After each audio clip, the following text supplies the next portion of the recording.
Magandang araw sa inyong lahat. Ako nga pala si Alexa Pahela at ngayon ay uuulat ko ngayon ang kabanatang 30 ng El Filibusterismo na namamagat na si Huli. Simulan na natin. Talasalitaan, pagkapiit. Ang pagkapiit ay pagkakulong o pagkatapon sa isang tao sa bilangguan.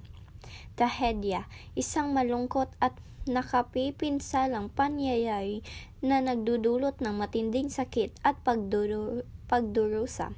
Pagdarahop, kalagayan ng matinding kahirapan o kakulangan.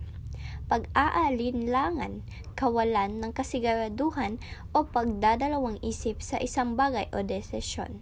At panghuli, ang pang-aabuso, hindi makatarungang paggamit sa kapangyarihan o puwersa laban sa isang tao, kadalasan nagdudulot ng pinsala o paglabag sa karapatan ng isang tao. Tutungo naman tayo sa mga tauhan.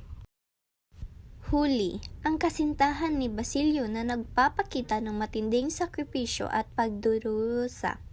Basilio, kasintahan ni Huli na nakakulong at walang protektor. Padre Camorra, isang padre na may masamang reputasyon sa mga kababaihan at ang pag-aabuso kahuli. Tandang Selo, ang lolo ni Huli na labis na nasaktan sa sinapit ng kanyang apo matapos ang trahedya ni Huli.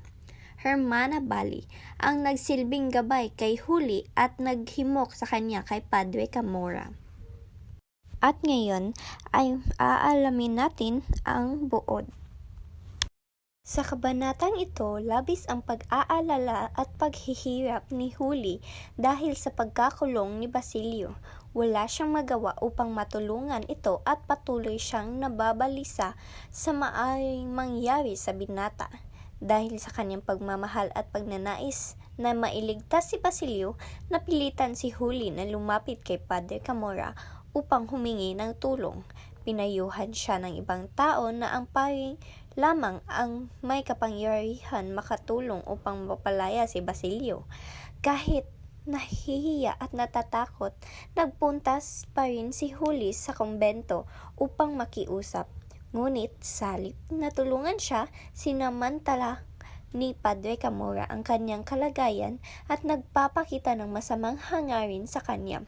Nang napagtanto ni Huli ang balak ng pare o padre at wala siyang ibang matakbuhan, labis siyang natakot at nawalan ng pag-asa. Upang mapangalagaan ang kanyang dangal at maiwasan ang kapahamakan, nagpasya siyang tumalon mula sa bintana ng kumbento. Sa kanyang pagtalon ay nasawi siya.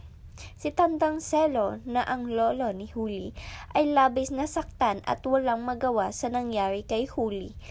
Ipinapakita rin dito sa kabanatang ito ang matinding pag-aabuso ng kapangyarihan ng ilang prayle at kalagayan ng mga taong inaapi noong panahon ng kolonyalismo. Aral, ang kabanatang ito ay nagpapakita ng sakripisyo at pagmamahal na handang gawin ang lahat para sa kanyang minamahal, kahit pa ito'y magdulot ng malaking panganib sa kanyang sarili. Nagpapakita rin ito ng kahalagahan ng pag-ibig at katapangan, at hindi dapat inaabuso ang kapangyarihan at mahalagang ipaglaban ang dangal at karapatan ng bawat tao. Pag-uugnay sa lipunan. Ito ay maiugnay sa lipunan lalo na ngayon dahil marami pa ring mga taong inaabuso ang kanilang kapangyarihan upang pagsamantalahan ang iba. Ipinapakita rin na may mga taong nagdurusa dahil sa kawalan ng katarungan at dahil sa impluwensya ng mga kapangyarihan tao. At ngayon, tutungo naman tayo sa mga katanungan. Una, bakit napilitan si Huli na humingi ng tulong kay Padre Camorra? Dahil ang sabi-sabi ng mga ibang tao ay si Padre Camorra lamang ang susi upang mapalaya si Basilio. Pangalawa, ano ang ipinapakita ng nangyari kay Huli tungkol sa lipunan noon? Ipinapakita dito ang pang-aabuso sa kapangyarihan. Pangatlo, may katulad ba ito sa lipunan ngayon?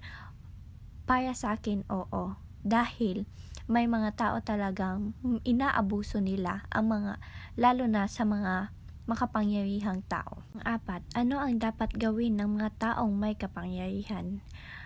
Pagsabihan sila na huwag abusuhin ang ilang mga kapangyarihan, lalo na kung ang isang tao ay walang kapangyarihan. Panglima, kung ikaw si Huli, ano ang gagawin mo? Kung ako si Huli, maghahanap ako ng ibang paraan o ibang tao na makakatulong sa akin para mapalaya ang aking kasintahan na si Basilio. At yun lang po. Maraming salamat.